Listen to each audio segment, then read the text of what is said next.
एक बार फिर से सभी को नमस्कार। एक बार फिर उपस्थित हूँ आपके सामने लेकर के श्रीमद् भगवद गीता। श्रीमद् भगवद गीता के द्वितीय अध्याय को लेकर के हम चल रहे हैं। अनेक श्लोकों का आपके सामने वाचन और व्याख्या अर्थ सहित आपके सामने प्रस्तुत किया गया है। क्रमशः आइए आज आगे बढ़ेंगे और आगे के श्लोकों का वाचन आपके सामने प्रस्तुत करेंगे। हमारे आज के वीडियो के जो स्पॉन्सर है हमारे अत्यंत प्रिय, लेकिन उन्होंने अपना नाम बताने से मना किया है, तो बहुत बहुत शुभकामनाएं सर आपको।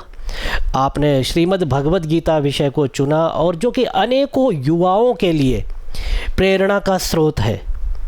श्रीमद् भगवद गीता आपको आपकी डेली लाइफ की समस्याओं से दूर रखती है, आपके जीवन को नई दिशा देने का कार्य करती है, आपके जो मन का डिप्रेशन है उसको कम करने का कार्य करती है। देखिए आज का श्लोक इसी पर बेस्ड है कि प्रसन्न रहने से व्यक्ति के जीवन में कितना परिवर्तन आ सकता है। देखिए आज का श्लोक देखते हैं, आगे बढ़ते हैं।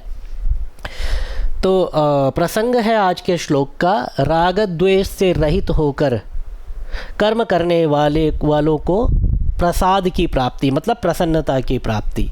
राग द्वेष वियुक्तस्तु विषयानिन्द्रियश्चरन् आत्मवश्यैर्विधेयात्मा प्रसादमधिगच्छति। राग द्वेष वियुक्तस्तु, सबसे पहले तो व्यक्ति को राग और द्वेष, ग्रजेस, अपने मन में से ये ग्रजेस दूर करने होते हैं। दूसरे को लेकर के जो भी हमारे मन में द्वेष होता है, जो राग होता है, उसको दूर करना होता है।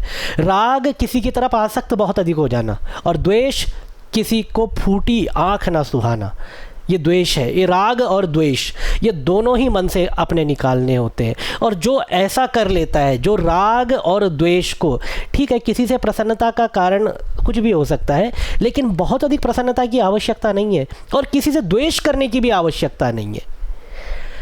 आपके कर्म को कोई रोक नहीं सकता, आपने जो कर्म किया होगा उसका फल आपसे कोई छीन नहीं सकता। आप कुछ भी कीजिए, चाहे किसी ने देखा हो नहीं देखा हो, लेकिन प्रकृति सब कुछ रिटर्न करती है, सब कुछ वापस करती है। अच्छा किया होगा तो अच्छा फल, बुरा किया होगा तो बुरा फल। बहुत बार हम सोचते हैं किसी ने देखा तो नहीं, क्या फ़र्क पड़ता है, किसी ने देखा हो चाहे ना देखा हो, आपको भी नहीं पता चलेगा आपको इसका फल कब, कहाँ और कैसे प्राप्त हो गया।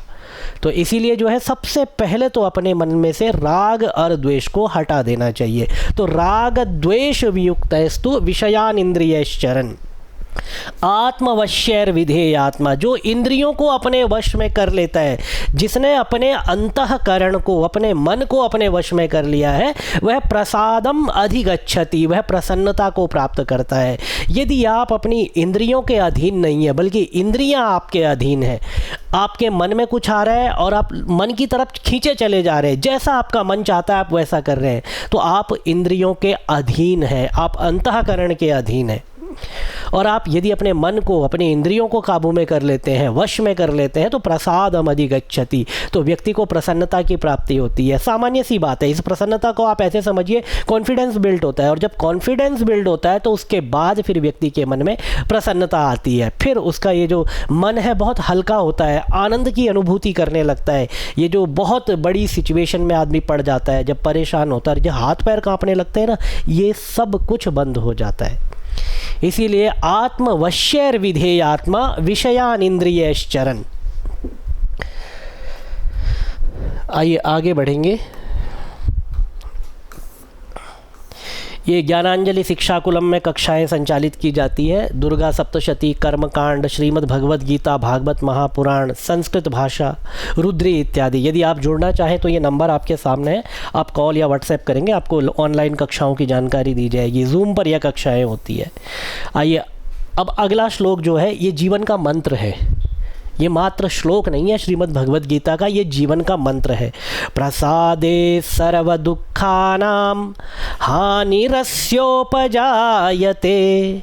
प्रसादे, प्रसादे मतलब प्रसन्नता, प्रसन्न रहने पर सर्व दुखानाम हानि, सभी दुखों की हानि हो जाती है। यदि आप प्रसन्न रहते हैं तो आपकी प्रसन्नता आपके सभी दुखों का अंत कर देती है। इसीलिए यहाँ पर श्री भगवान कहते हैं प्रसादे सर्व दुखानाम हानिरस्योपजायते प्रसन्न चेतसो ह्याशु बुद्धि पर्यवतिष्ठते।